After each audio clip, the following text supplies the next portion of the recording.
Molcajete, salsa ingredients. Salsa de molcajete.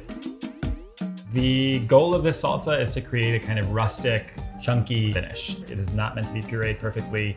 It's gonna be a little rough around the edges. To get us there, I've got some charred onions that I just charred on a comal, some charred garlic. Both of these I did in their husk. I've got some charred tomatoes and then some charred serrano pepper. So to start, I'm gonna first get the sort of base built with my aromatics. I'm just gonna take the stems off of my serranos. I'm gonna cut these up a little bit just so they have an easier time breaking up. And then I'm gonna get my onion. I've got a little bit of kind of skin that I'm gonna peel back that was charred on the outside, and my garlic. And I'm just gonna give the onion a rough chop. Another rough chop.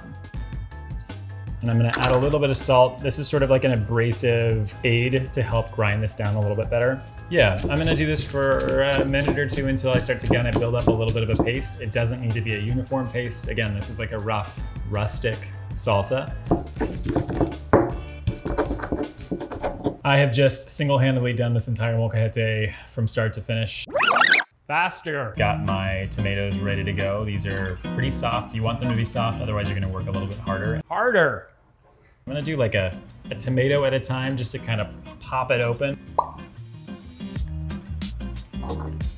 You can serve this with tostadas, but you can put it on anything. It is a very versatile, very easy gateway salsa to make.